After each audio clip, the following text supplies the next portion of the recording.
Diyos. Hallelujah. Alam mo, sa totoo lang talagang mapalad po tayo dito sa Pangasinan. Amen. Dahil napakabuti ng Diyos natin. Kasi siguro, alam niyo yung mga kalamidad na naranasan ng bansa natin. We're not praying na kung saan maranasan din natin yun. Hallelujah. Pero alam niyo minsan, ang Diyos pag tayo po ay ginigising niya. Kasi minsan yung tulog natin sobrang napakahimbing. Hallelujah. Na halos hindi ka magising kaya minsan kailangan ugain ka ni Lord eh. Kailangan yanigin ka ni Lord para gumising ka sa katotohanan na kailangan mo ang Diyos. Kasi masyado ka nang komportable sa buhay mo. Dahil pinagpala ka ng Diyos, napaka-komportable mo. Kaya pati tulog mo ang sarap.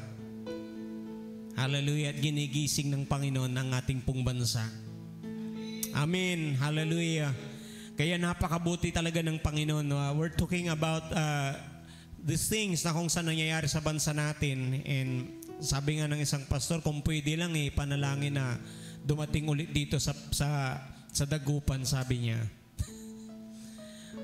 Hallelujah. Para daw gumising ang maraming Kristiyano. Kasi alala ninyo yung July 16, 1919 na earthquake. Halos araw-araw may gawain sa church. Dito rin ba yun? Gabi-gabi merong revival night.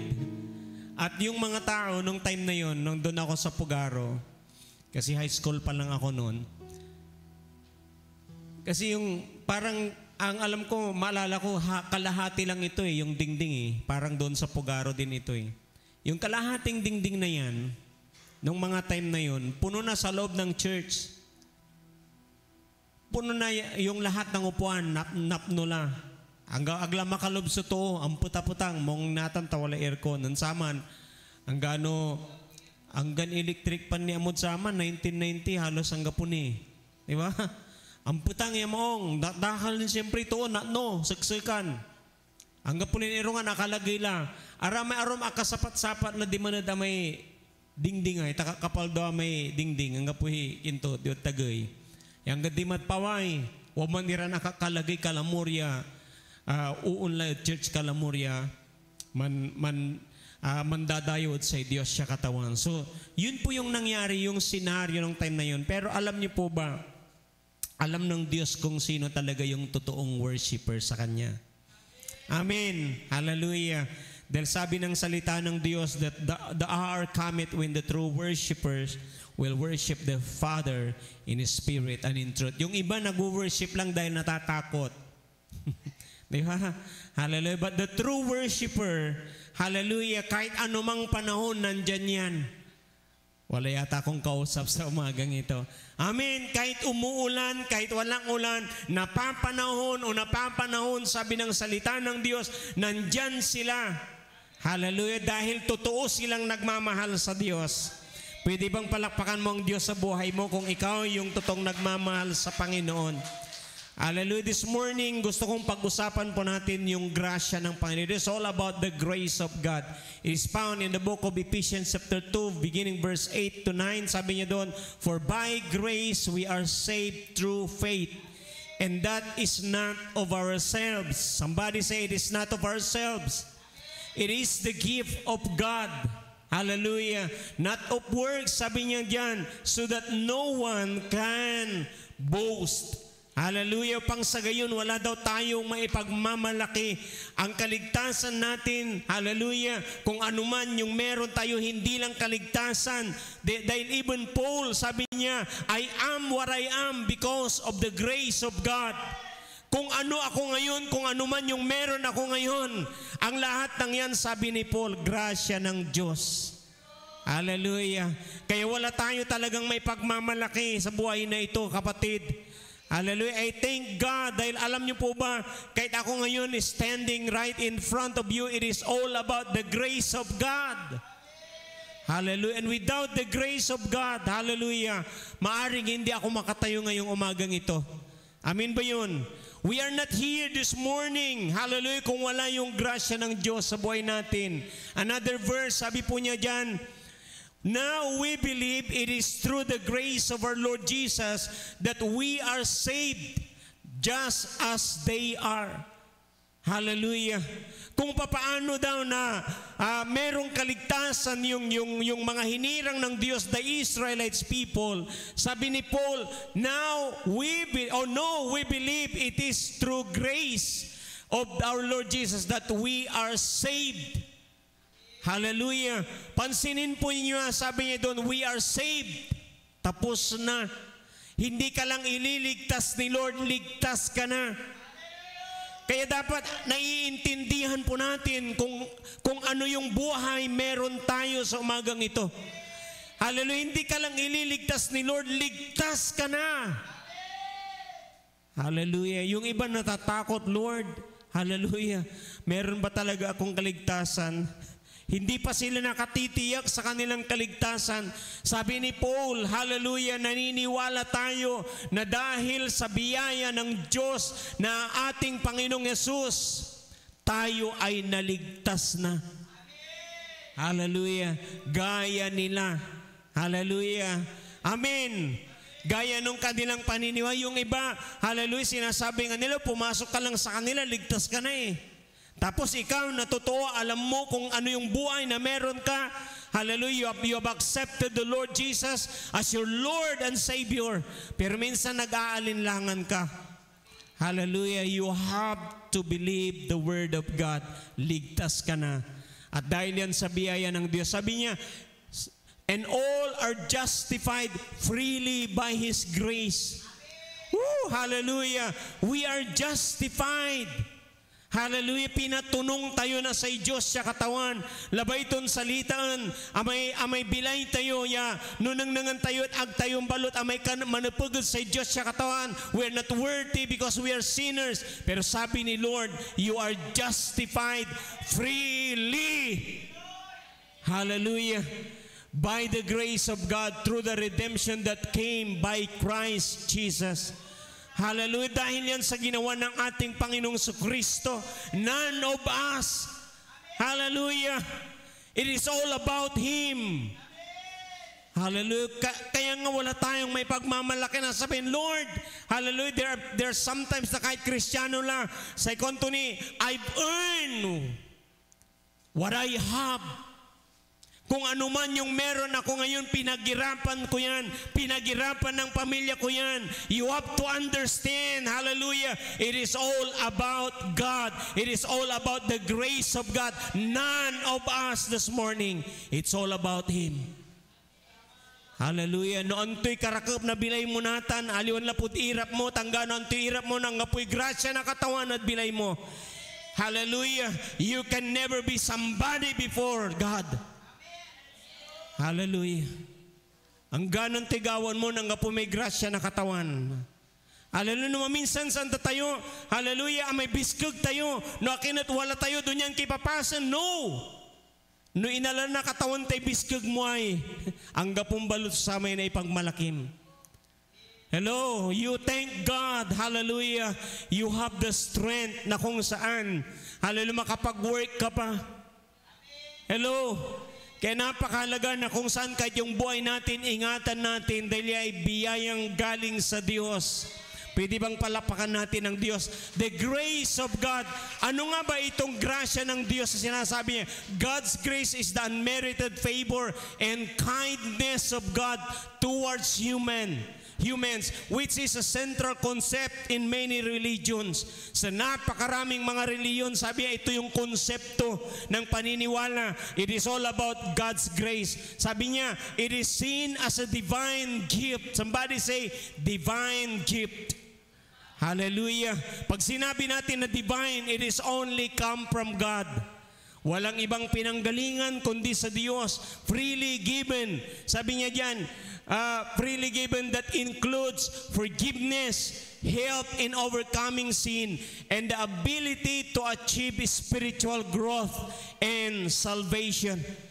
Hallelujah, yun yung ability. It is God's given power sa buhay natin to stand upang tayo po ay makatayo para tayo lumago spiritually. Hallelujah. At pang tayo po ay maranasan natin yung kaligtasan na kung saan ibinigay ng Diyos. Sabi niya, unmerited. What is unmerited? Grace is something that cannot be earned, deserved, or both. It is spontaneous and undeserved gift from God. Hallelujah. Kusang loob. Somebody say kusang loob na ibinigay ng Diyos. Hallelujah. Freely given by God. Hallelujah. Maniwala ka, hallelujah. Yung buhay, hindi lang buhay mo, kahit pagpapala na meron ka, kayang ibigay ng Diyos sa iyo. Amin ba yun? Benevolence, sabi niya, it is God's willingness to forgive and bless people even though they are unworthy of such generosity. Hallelujah. We are not worthy of God's generosity. Hallelujah. Pero dahil sa biyaya ng Diyos sa atin, it is His willingness to forgive and to bless us. Can you imagine that na isipin mo napakahirap, di ba, yung ikaw ay magpatawad? Hindi madaling gawin yun. Yung tao na nasaktan kanya, yung tao na ginawan kanya ng hindi tama, hindi madaling patawarin yan. Hallelujah. You can only forgive that person, it is by the grace of God. Grasya na sa Diyos siya katawan. Hallelujah, yung pagiging mabuti mong tao, biyaya ng Diyos yan. Hindi lahat mabuting tao. Kaya palapakan mo ang Diyos sa buhay mo kung alam mong mabuti kang tao. Hallelujah, biyayang galing sa Diyos yan. Alam niyo, ang daming mga maldita, ang daming mga pasaway. Pero ikaw na nandito sa umagang ito, napakabuti mong tao. Hello. Hallelujah. Biyaya ng Diyos yan. Hindi lahat may mabuting tao, may mabuting puso. Hallelujah. Kaloob mula sa Diyos yan yung pagiging mabuti natin. Kasi hindi naman tayo magiging mabuti kung walang Diyos. Kaya nga sabi nung mayaman kay Jesus, good teacher, what must I do to inherit the kingdom of God? Anong sabi ni Jesus sa kanya? There's no one, wala daw mabuti liban ang Diyos na nasa langit. Kaya kung ikaw ay mabuting tao, hallelujah, yung kabutihan na yan, biyayang galing sa Diyos. No one is good except, sabi niya, my heavenly Father. Kaya kung yung mabuting puso meron ka, pasalamat ka. Kung yung pamilya mo, meron kayong pamilya na mabubuti yung kalooban ninyo, palakpakan ninyo, purihin ninyo ang Diyos sa pamilyang meron kayo. Bakit? Biyayang galing sa Diyos ang pamilya ninyo. Hallelujah. Ang daming gustong maging mabuti ang kanilang buhay. Hallelujah. Kalaunan, hallelujah. Kikita mo, yung kabutihan na meron sila, panandali ang kabutihan. Pero nakikita mo, every day of your life, every day na yung pamilya mo, nakikita mo yung kabutihan na yan, umiiral sa pamilya mo, grasya ng Diyos yan. Hallelujah. Empowerment. Hallelujah. The grace of God is also empowerment. Grace empowers believers to live spiritually, leading to transformation and regeneration. Hallelujah. Another thing, ayan, sabi niya sa 1 Corinthians, for I am the least of the apostles, unworthy to be called an apostle because I persecuted the church of God. Si Paul po ang nagsasabi niya, nasabi niya, hallelujah, ako yung pinakamasama sa lahat ng mga apostoles ng Panginoon. Hindi ako karapat-dapat na tawaging apostol. Could you imagine this man, hallelujah, yung sarili niya, nakikita niya, sabi, hindi ako karapat-dapat. But you know what, this man na nagsasabi, half of the New Testament sinulat po ng taong ito. Grabe yung humbleness niya. Hello? Hallelujah. Despite this man, hallelujah, dumating nga siya sa point, sabi niya, I saw a man. He went up to the third heaven. I do not know, sabi niya, if it is a vision or a real. Hallelujah. 13 years ago, 14 years ago, sabi po niya. Pero alam niyo po ba kung sinong tinutukoy niya? Nang sabi niya, he heard many things. Hallelujah, na hindi kayang i-explain ng isang tao. Nakakita siya, nakarinig siya, hallelujah, doon sa lugar na yan. At alam niyong tinutukoy niya, siya mismo. Pero hindi niya direktang sinabi, ako'y napunta sa third heaven. Hallelujah, but I saw a man, sabi niya. Grabe yung alam mo yung ginagawa ng Diyos sa buhay mo, tapos makita mo na, hallelujah, sasabihin niya, I am not worthy to be called an apostle of God, of the Lord. Grabe, sabi ko, very humble ang taong ito. Kasi alam niya, sabi ng Panginoon, the more that you humble before the Lord, the more grace will be bestowed upon you. Amen. Bakit? Sabi niya, mas lalong, alam niyo yung grasya ng Panginoon, mas lalong ipinapahayag ng Diyos sa iyo habang ikaw ay nagpapakumbaba. Pero kung ikaw ay nagmamataas, sabi niya, ibababa ka ng Panginoon. See? Remain humble. Just like Paul, makita natin that grace, yung grasya ng Diyos, it sustains. Somebody say, sustains. Grace sustains. Hallelujah. Bakit tayo nananatili sa kabila ng pinagdaanan natin? Because of the grace of God. Hallelujah. Alam nyo na, dumating ako sa point, hallelujah, na kahit anuman yung pinagdaanan ko, hindi ko sinabi na tama na, hinto na ako. No. Hallelujah. Hindi ko sinabi na ako'y hihinto na sa paglilingkod sa Diyos. Panginoon, sabi ko, hanggang sa ako'y kunin mo, maglilingkod ako sa iyo. Hello? Why? It is the grace of God that sustains us. Kung bakit ka nakakatayo sa kabila ng problemang pinagdadaanan mo, grasya ng Diyos ang nagsusustain sa iyo. It is not only the grace of God that sustains you, it gives you strength. Amen. The grace of God strengthens you. Yan yung nagpapalakas sa atin, hallelujah, na magpatuloy tayo, na tayo ay, hallelujah, sama-sama, kasama ng ating mga pamilya. Tuloy lang kahit anong nararanasan natin. Bakit? Amay grasya na katawan si kato'y mamapabis kagad sa isi katayo. Diba? Hallelujah. No, minsan, sabid si katayo may time niya, manghihina ka. Bakit? Sa mga nakikita mo, sa mga nararanasan mo, pero lapod sa grasya na katawan, idanto kaya lang ng nasa ibiskag. Hallelujah. Anak kayamitan. Hallelujah. Nung walad si kawalay, mangibabagat siya, kayamitan. Hallelujah.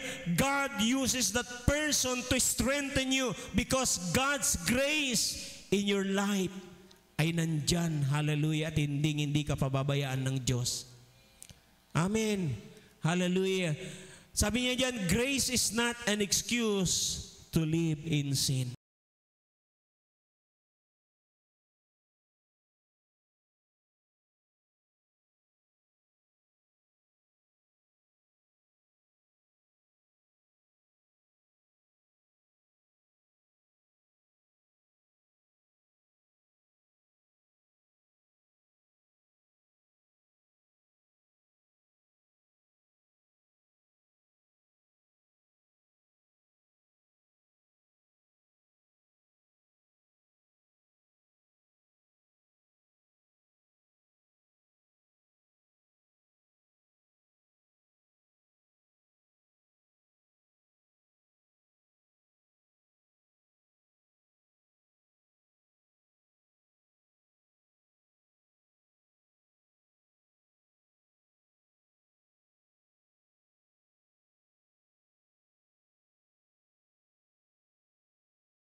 sa'yo. Kahit tao mamamangha sa gagawin ng Diyos dahil yung pagbabago na yan, hindi lang sa panloob na pagbabago, kahit panlabas na pagbabago mo, binabago ng Diyos.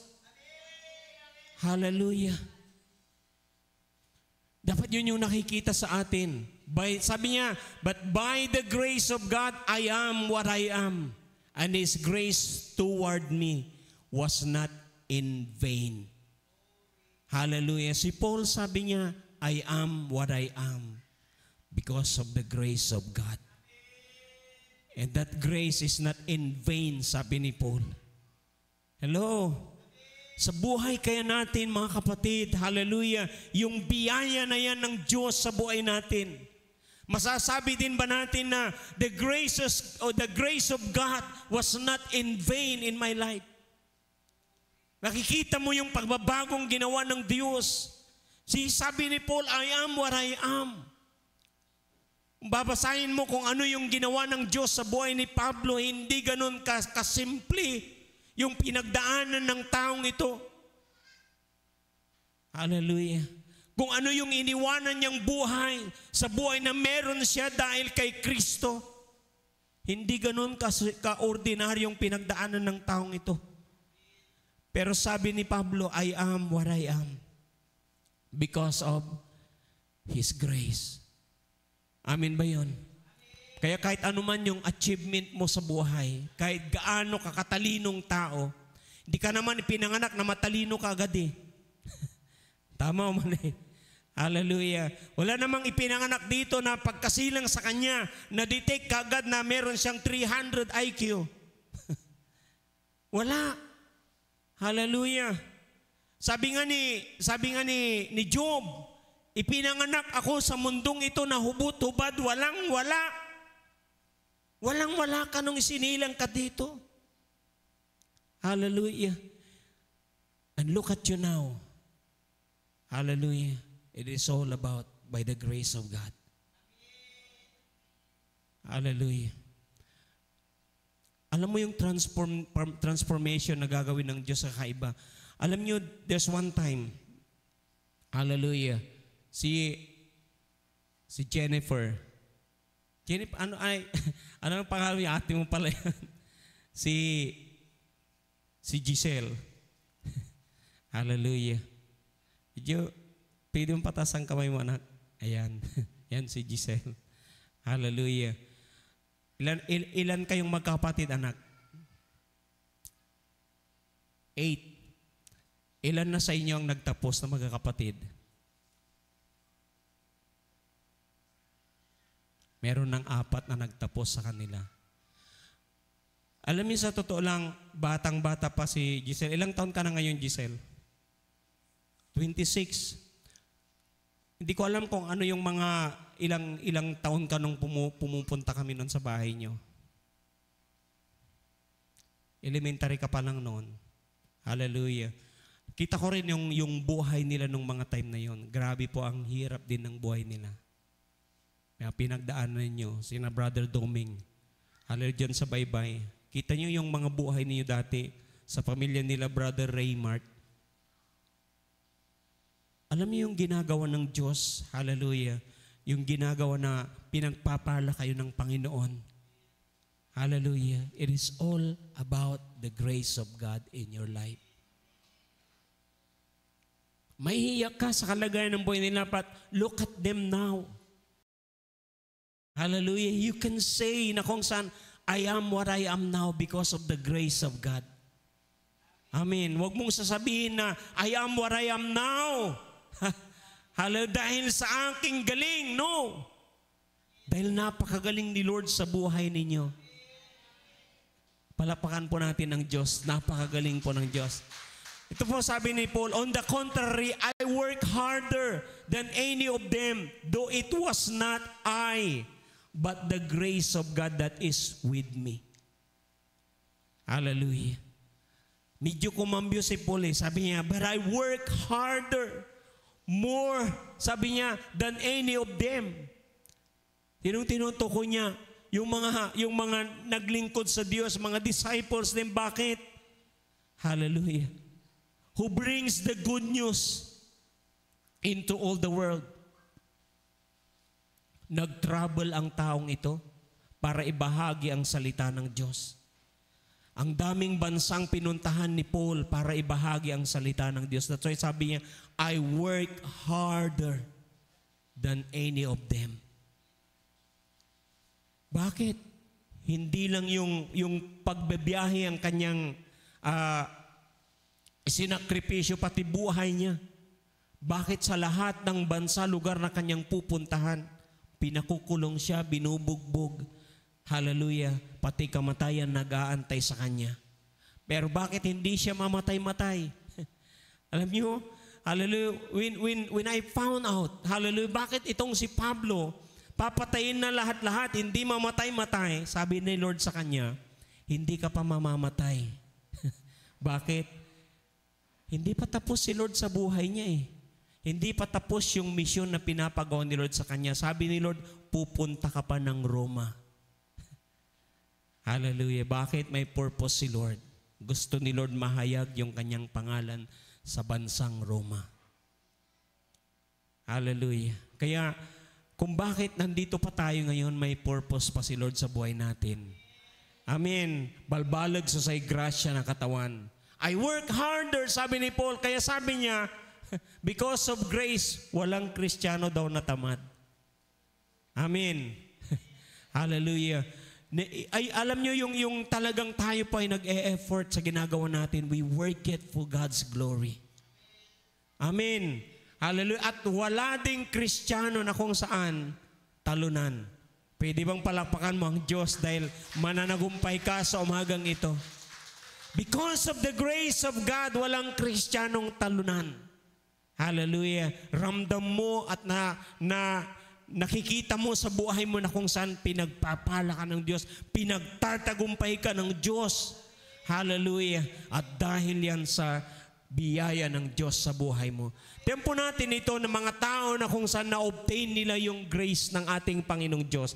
Number one, si Noah. Sabi niya, but Noah found favor in the eyes of the Lord. In verse 9, sabi niya, Noah was a righteous man, blameless in his generation. Noah walked with the Lord. Hallelujah. Paano na-obtain ni Noah yung grace ng Panginoon? See? Sabi po sa verse 9, hallelujah, Noah was a righteous man. Hindi po napakadali na mamuhay ka ng matuwid sa paningin ng Diyos sa mga panahon na yan ni Noah. Bakit? Hallelujah, lahat ng tao sa kapaligiran mo gumagawa ng kasalanan. Hello? Alam niyo, sa totoo lang, kahit sa panahon po natin ngayon, sa gobyerno pa lang natin, talamak na ang kasalanan. Corruption. Grabe dapat sana ang yaman ng bansa natin. Yung bilyon-bilyon nasa ilang tao lang. Minsan alam mo yung isipin mo pag nanonood ka, minsan ayoko nang manood ng balita eh. Kasi parang pag nanonood ka, parang yung kalooban mo, hindi mo makontrol, minsan sumasama yung loob mo. Dahil sa nakikita mo nangyayari na ang daming taong naghihirap, samantalang yung isang pamilya, hindi ko alam kung ilang bilang ng kanilang sakyan, kailangan dapat yung isang buwan, kulang ang isang buwan sasakyan nila eh. Para araw-araw eh. Gagamitin nila kada araw, isang buwan kulang. Can you imagine that? Yung luxury cars lang na meron sila. Hallelujah. Yung pinapatalo pa lang sa casino, 20 million. Can you imagine that? Mag-ano ka lang, para lang, antamay ibabantak mo, 20 pesos labat. 20 million la. Hallelujah. Manliklikit tayo lang, nakabumban tayo 1 million. Sikara 20 million. Ibabantak dalabat, di man nagsugalan. Papakero dalabat. Hallelujah. Yung iba, hallelujah, kakain sila, pinag-uusapan nila na kainan. Di ba? Kano ba yung tip nung isang nag-tip sa isang mamahalin na hotel is, I think, 120,000. Hello, tuwang-tuwa. Yung mga waiter. Can you imagine that tayo pag nakahawak tayo, sobra na yung minsan hindi tayo nakakatulog eh.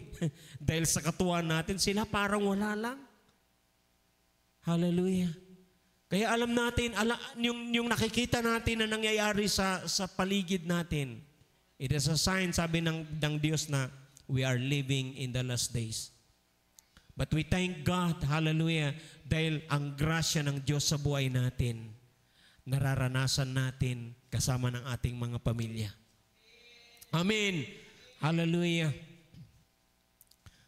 Another thing is Hezekiah. Si Hezekiah, sabi niya, in those days, Hezekiah became ill and was at the point of death. The prophet Isaiah, son of Amos, went to him and said, "This is what the Lord says, put your house in order because you are going to die." Sabi ng man of God sa kanya, mamamatay ka na. Kaya kailangang ayusin mo na yung pamilya mo. Hallelujah. Alam niyo, maalala ko yung sabi ng doktor, dapat daw patay na ako. Hallelujah. Dapat yan patay na eh. Hallelujah. Dahil doon daw sa barado doon sa heart ko, 90% na barado. It's only 10% yung dinadaluyan ng dugo. Hallelujah. But I thank God it is all because of the grace of God. Hallelujah. Sabi ng Diyos, sabihin mo sa kanya, mamamatay na siya. But you know, the grace of God to this man, hallelujah, nung siya'y nanalangin sa Diyos, nung malaman niya na mamamatay na siya, sabi niya, Hezekiah turned his face to the wall and prayed to the Lord. Bakit andoon yung biyaya ng Diyos sa taong ito? Pansinin po niyo yung kanyang prayer. Sabi niya, Lord, remember, Lord, how I have walked before you faithfully. Hallelujah.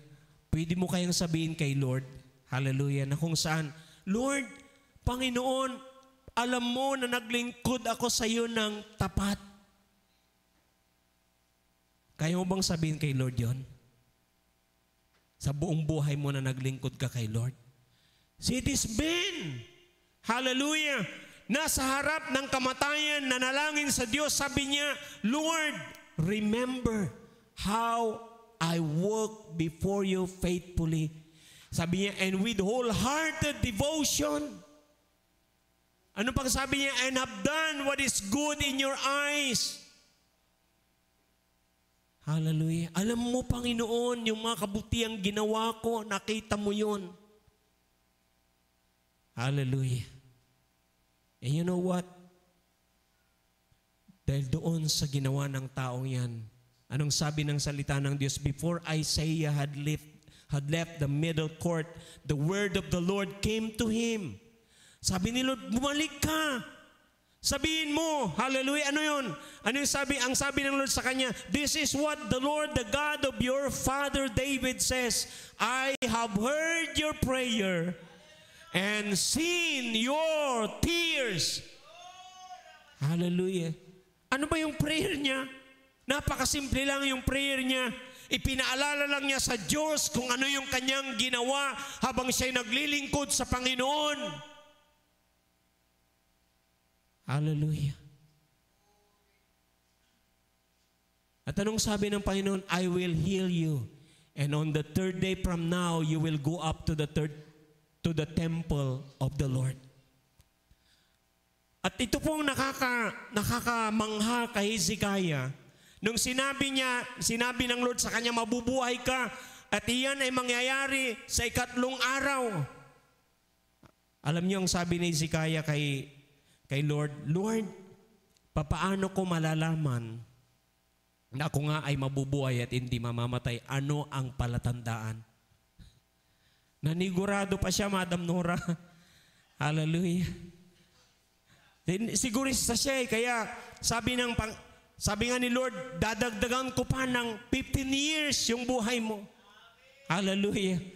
Ano pang sabi niya din? Isaiah said, prepare a full test of figs. They did so and applied it to the boil and he recovered. Hezekiah had asked Isaiah, what will be the sign that the Lord will heal me and that I will go up to the temple of the Lord on the third day from now? Yan, sabi niya, Isaiah answered, this is the Lord's sign to you that the Lord will do what He has promised. Ano daw? Shall the shadow go forward 10 steps or shall it go back 10 steps? Pinampili ni ng Lord si Hezekiah. Anto'y gabay mo ya sign.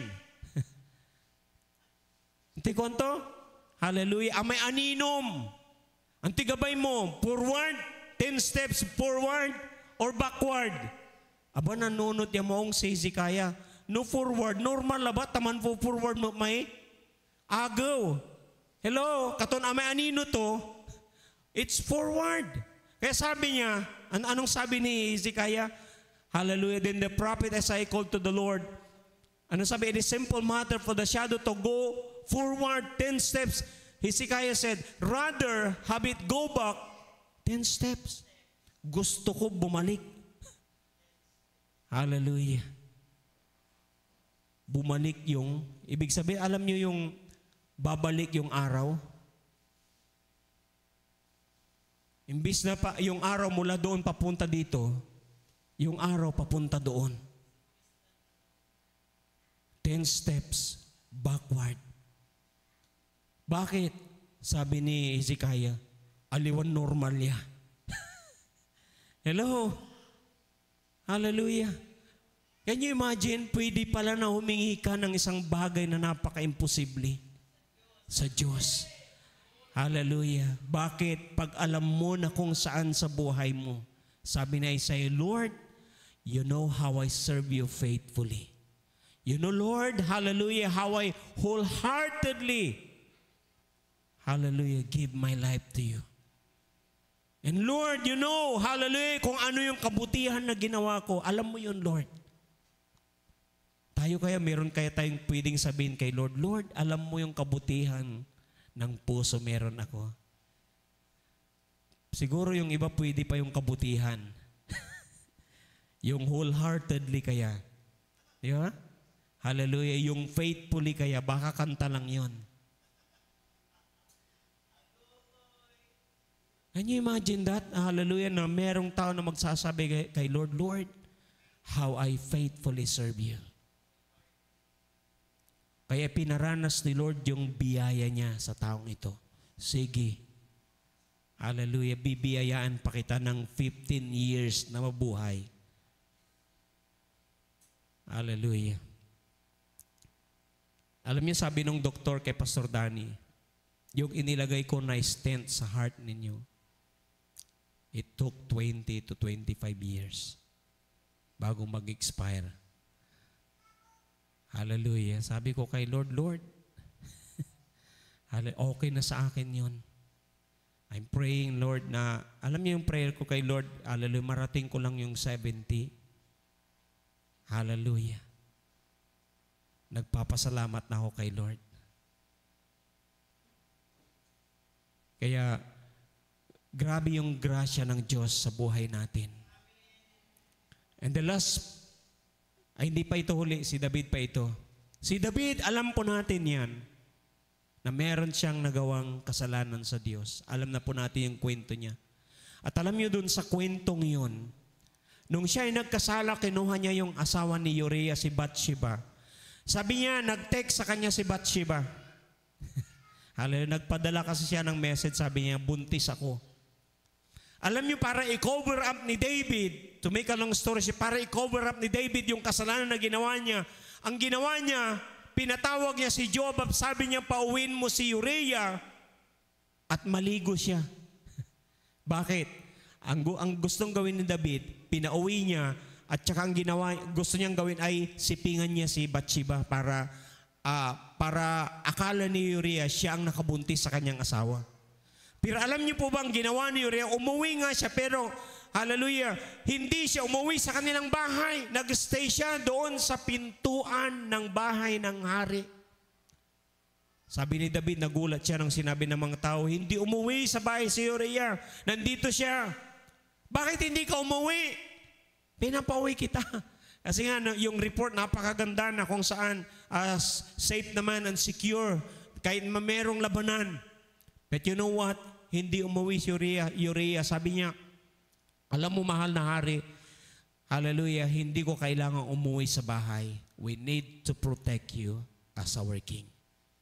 Grabe siya na ganun siya ka-loyal sa kanyang hari. Although pinapawi na siya, pinagpapahinga.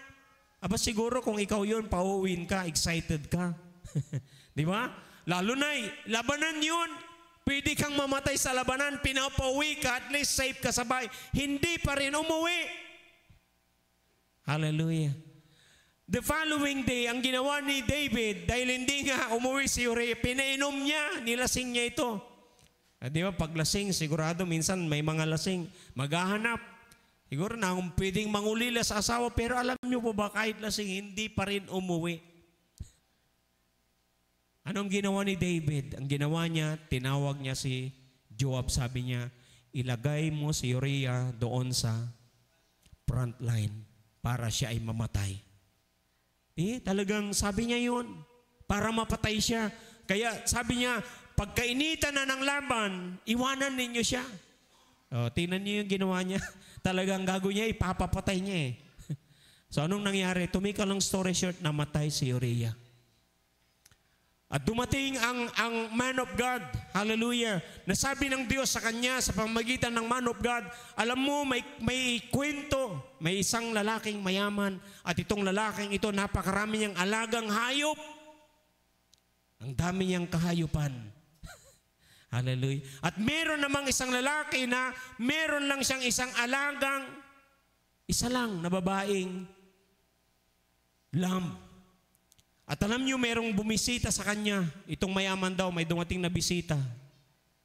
And instead na yung papatay niya, magpapatay siya ng kanyang alagang. Ang sabi niya, kinuha niya yung nag-iisang alaga ng lalaking ito na mahirap. Biglang nagalit si Haring David, sabi niya, hallelujah, yung lalaking gumawa niyan, ang dapat sa kanya ay, anong sabi niya? Parusahan. Sa kanyang galit. At ang sabi pa niya, dapat ibalik yung kinuha niya hindi lang isang beses, 4 times. At ang sabi ni Nathan sa kanya, when Prophet Nathan said to David, you are that man. Siguro pag ikaw yung hari na yun, baka siguro hindi mo kayang tanggapin. Nung marinig po ni David na sabi ng man of God sa kanya, ikaw yung lalaki na yan na dapat parusahan. And sometimes sa buhay po natin, hallelujah, minsan may mga tinuturo tayo na kung saan, ito kasi yung may kasalanan. May mga sinisisi tayo. And sometimes sasabihin sa iyo ng Lord, you are that man. Hallelujah. You are that woman. See, sometimes yung blame, ibinibigay natin sa ibang tao. Nung marinig po ni David, hallelujah, yung sinabi sa kanya ng man of God, hindi siya nagalit. Hallelujah. Ang sabi po ni Haring David, nagkasala ako sa Diyos. Tinanggap niya kung ano yung sinabi sa kanya ng Panginoon. You are the man. This is what the Lord, the God of Israel, sabi niya. And sa verse 13 tayo. Then David said to Nathan, I have sinned against the Lord.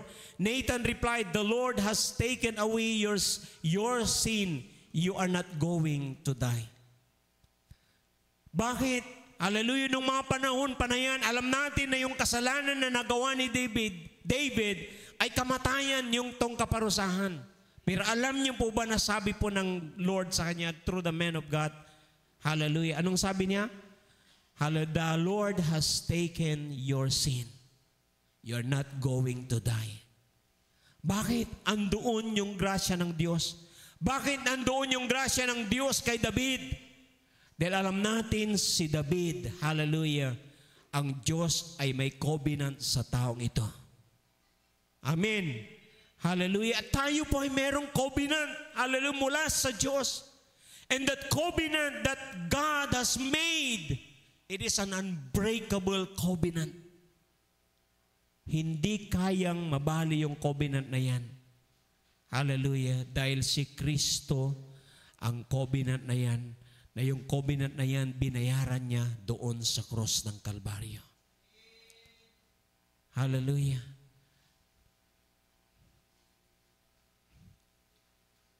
Tingnan mo, sabi po ng Panginoon sa kanya, "Now then, tell my servant David, this is what the Lord Almighty says. I took you from the pasture, from tending the flock, and appointed you ruler over my people Israel. I have been with you wherever you have gone, and I have cut off all your enemies from before you. Now I will make your name great, like the names of the greatest men on earth. And I will provide a place for my people Israel, and will plant them so that they can have a home of their own and no longer be disturbed. Wicked people will not oppress them anymore as they did at the beginning, and have done ever since the time I appointed leaders over my people Israel. I will also give you rest from all your enemies. The Lord declares to you that the Lord himself will establish a house for you." God has a covenant for David. Hallelujah. At hindi binabali ng Diyos kung ano man yung covenant na yan. And sometimes, alam niyo po ba, hallelujah, kung bakit si Lord ang gumagawa ng covenant? Dahil alam ni Lord, hindi natin kayang tuparin yung covenant na meron tayo sa Kanya. And God, hallelujah, did it for us. Ginawa ni Lord para sa atin. Kasi from time to time, makikita natin in the Old Testament, hallelujah, na break palagi ng tao yung covenant sa Diyos. At sa panahon natin, hello, hallelujah. Pero si Lord, faithful siya kung anumang covenant na meron siya para sa atin. Grabe ang Diyos, pangakita po yan. Tiyan po ninyo, hallelujah, na kahit alam na po na kung saan si David kailangan matay, pero hindi. Because God has a covenant for this man. At kailangang ma-fulfill yung covenant na yan sa kanya. And the last one, ito tayo. Hallelujah, si Apostle Paul. Sabi niya, as he neared Damascus on his journey, suddenly a light from heaven flashed around him. He fell to the ground and heard a voice say to him, "Saul, Saul, why do you persecute me?" "Who are you, Lord?" Saul asked. "I am Jesus whom you are persecuting." He replied, "Now get up and go into the city, and you will be told what you must do." The men traveling with Saul stood there speechless. They heard the sound but did not see anyone. Verse 8, Saul got up from the ground, but when he opened his eyes, he could see nothing. So they led him by the hand into Damascus. For 3 days, he was blind and did not eat or drink anything. Hallelujah. Alam niyo yung kakaiba na meron sa taong ito? Kung paano niya na-receive yung grace ni Lord. Kung yung si Kaya, si Noah, si David, hallelujah, kung paano nila na-obtain yung grace ng Panginoon, sabi ng salita ng Diyos kay Noah, because Noah, hallelujah, found favor. He was a righteous man before the eyes of God. Si David had a covenant with God. Si Hezekiah, hallelujah, he had done good things and he served God faithfully. He gave him his heart wholeheartedly to the Lord. That's why itong mga taong ito, they have found favor in the eyes of God. Pero si Saul o si Paul, kung paano po niya naranasan yung grace ni Lord nung panahon na siya ay makasalanan. Hello? Ibang klase yung grasya ng Diyos sa buhay natin. Sabi po ng Romans chapter 5 verse 8, but God commended His love towards us when that while we were still sinners, Christ died for us. Yung grasya ng Diyos sa pamagitan ng pag-ibig niya sa atin, ipinaranas ng Diyos nung tayo ay mga makasalanan pa. Kasi minsan sa buhay natin, akala natin, hallelujah, kung papaano natin mararanasan yung mga panalangin natin pag tayo mabuting tao. Hello, sometimes we misunderstood the grace of God. Kaya pala hindi ako sinasagot ng Diyos tuwing ako'y nanalangin dahil ako'y makasalanan. It is not about your good deeds. Hallelujah. Kung bakit tayo sinasagot ng Diyos sa ating mga panalangin. Hello. Sometimes we misunderstood the grace of God in our life. Pero sabi ko rin kanina, it is not a license to sin. Yung grasya ng Diyos. But it is the power of God in our life. Hello, kapangyarihan ng Diyos sa buhay natin upang tayo po ay makapamuhay ng may kabanalan sa harapan ng Diyos. I want you to stand up with me at makita mo sa buhay mo na itong biyaya ng Diyos sa buhay natin. Sabi ng salita ng Diyos, He commended His love. He showed up. He bestowed upon us. Hallelujah. Yung biyaya na yan nabuhat sa pag-ibig ng Diyos sa atin. Ipinaranas ng Diyos nung tayo mga makasalanan pa. Hindi dahil sa napakabuti mong tayo, hindi sa, hallelujah, ikaw ay tao na karapat dapat. No.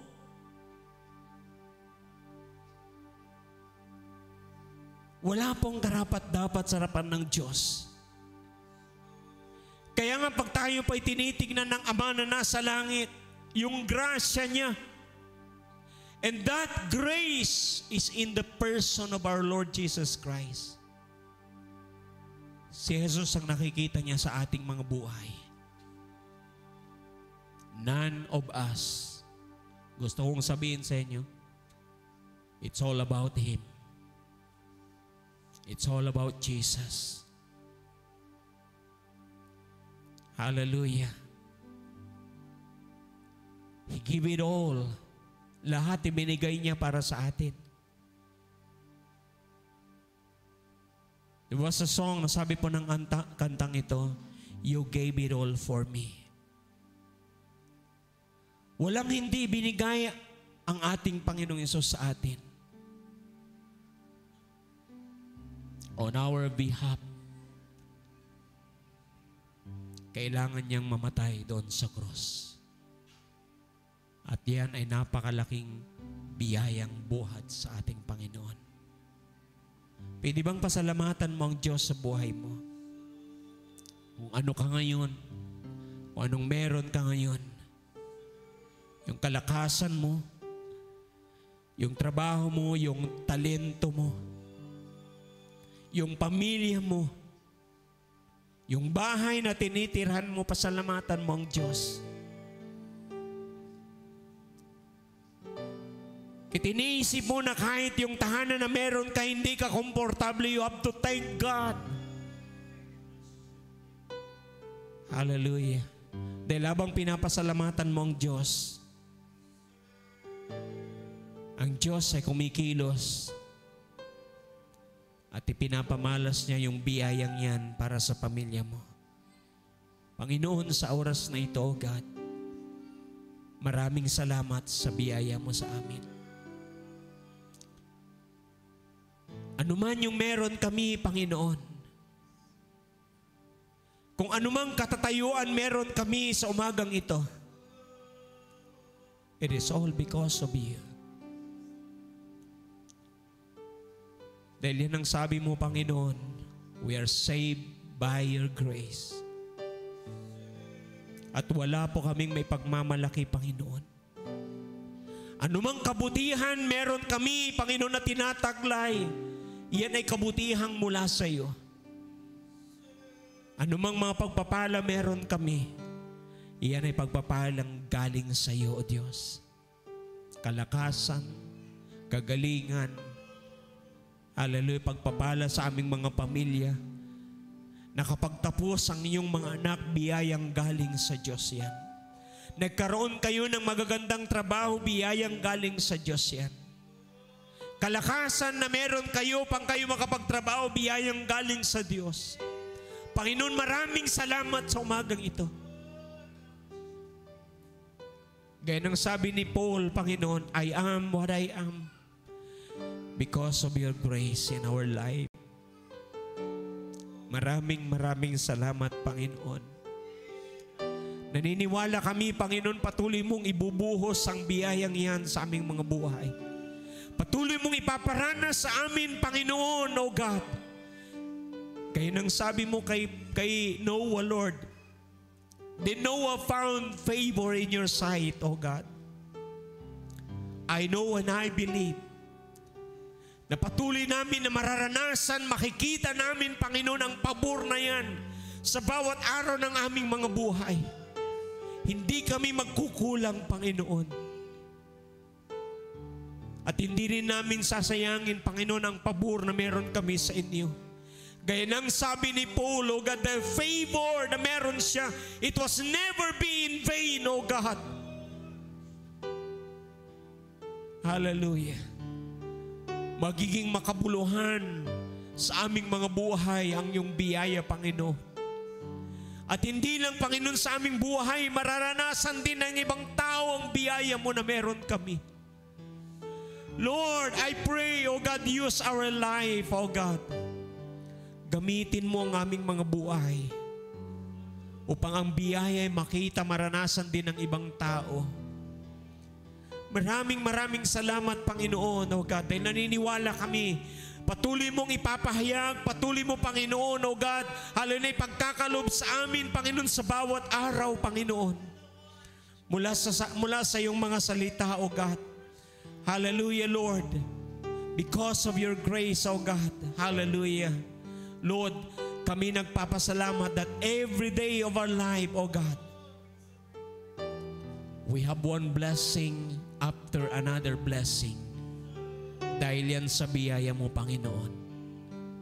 Maraming salamat. Wala kang lalampasan bawat pamilya na nandirito. Bawat pamilya, Panginoon, na nakakarinig, O Diyos, ng panalangin ito.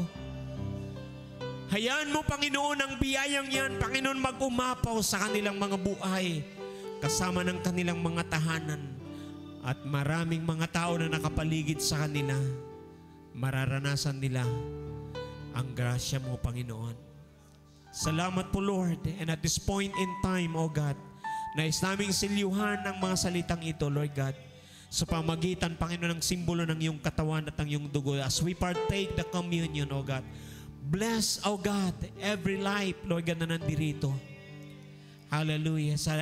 Hayaan mo, Panginoon, O God, kung anuman ang pinaka-purpose, Panginoon, ng simbolo ng iyong katawan at ng iyong dugo, patuloy mong iparanas sa amin. Salamat, katawan, O God, sa pamagitan ng iyong banal na dugo. Sabi mo kami, Panginoon, Panginoon, ay patuloy na nililinis mo sa bawat araw. At sa pamagitan ng iyong katawan na nagkapira-piraso, Panginoon, kami nagsigaling sa lahat ng aming karamdaman. Maraming salamat po, Diyos. Tinatanggap namin ang lahat ng biyayang yan mula sa iyong katawan at sa iyong dugo. Pinagpapala ka namin, pinupuri. Thank you, Lord God, in Jesus' name. Amen na namin. Sige po.